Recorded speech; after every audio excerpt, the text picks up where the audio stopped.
slippery shit got me. Did you loop out? No, I just started spinning the tire.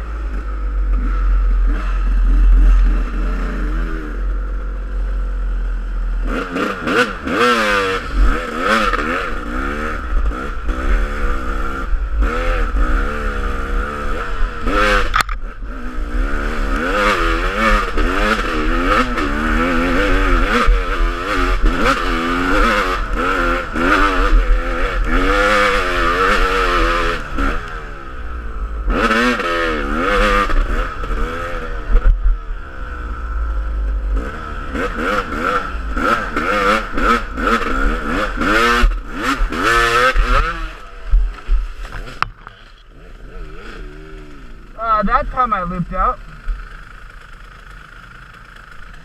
Oh, I hate it when that happens.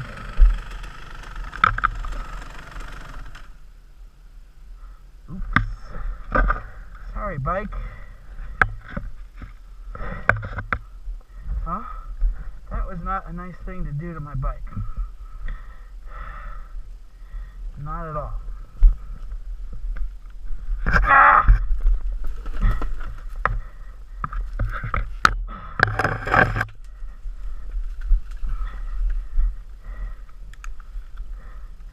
Yeah.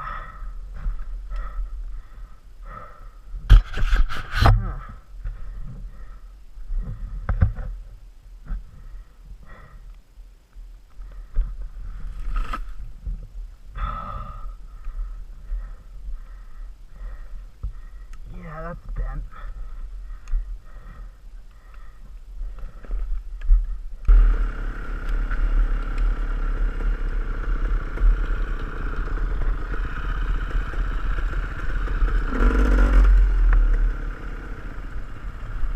Okay, back to downhill story time.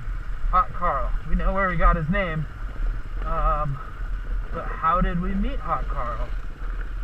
Okay, so this goes way back. I was maybe 10 years old. Hot Carl, maybe 5 years old. Kids playing in the neighborhood. We'll just say he comes from a wealthy family. And anyways, fast forward like 20 years later, I am gonna finish college.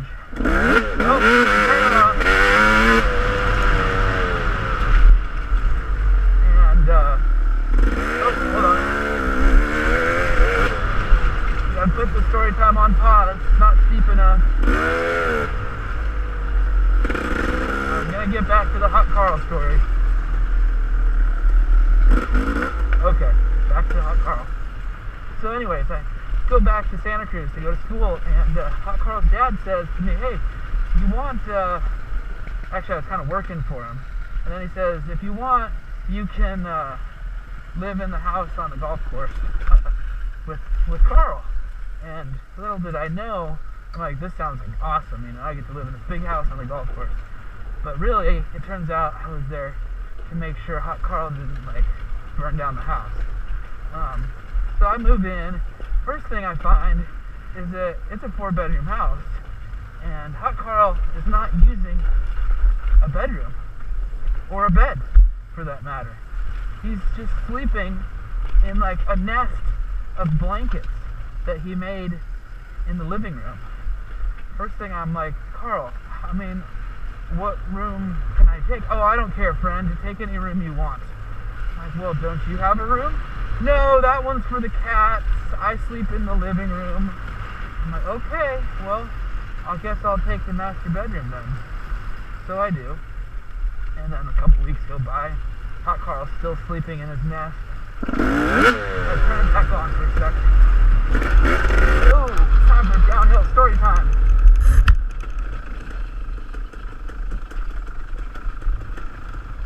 Alright, so, downhill story time. We're going to get back to the story of the one they call Hot Carl. Last time I was explaining Hot Carl, so we're going to jump right back in. We're living on the golf course in the 4-bedroom house, and, you know, Hot Carl still doesn't have a bedroom, but I've got the master bedroom. He doesn't have it. He's sleeping out in the living room in a nest made of blankets and shit. you know, he just was one of those guys who really just didn't give a shit, you know. So let me give you a quick story about that will help you understand how Hot Carl operates. So we're at my buddy Jim's house. Oh, fire up. And we're having a little barbecue. He's got this big field, and we're out there in the field, and we got a bonfire going, and we got all our trucks parked out there. There's a little bit of four-wheeling going on. So Hot Carl shows up in his BMW. I mean, we're talking about maybe like a 3-4-year-old Beamer, 325 series, pretty damn nice car. Well, Hot Carl decides that he's going to start doing donuts. So he starts doing donuts out in the field.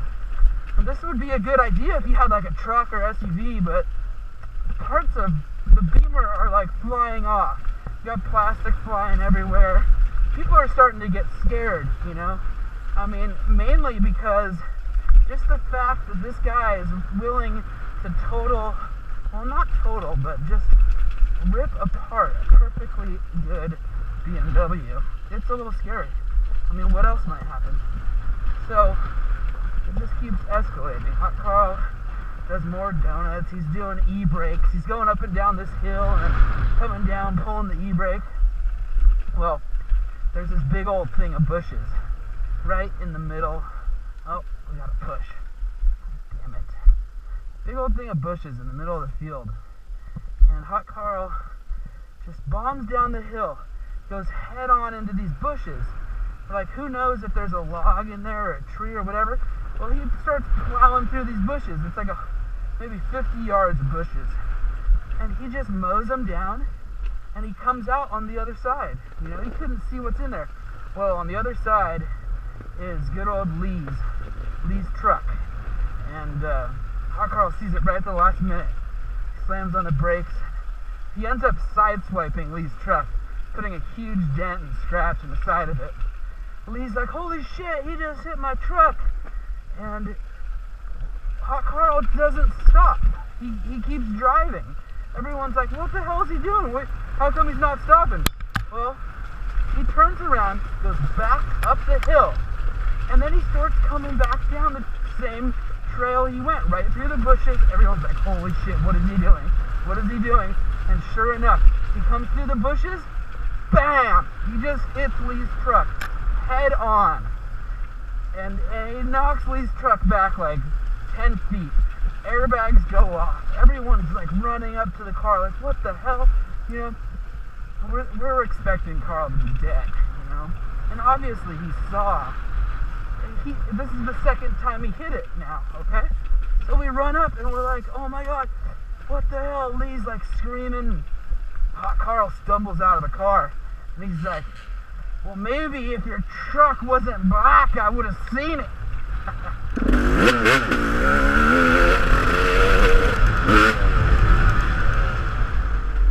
Oh, Hot Carl. There's so many more stories. I will keep you all informed.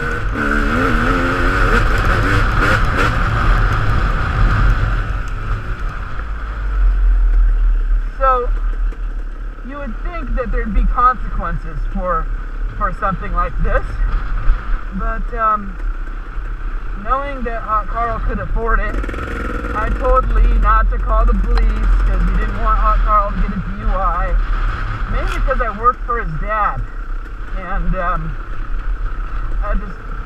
I should have let that happen, but I didn't. So anyway, I promised Lee that Hot Carl would take care of it. And sure enough, about 3 days later, they decided Lee's Toyota Tacoma was totaled. So Hot Carl bought him another one. And problem solved. You know? He just bought him another one. No big deal.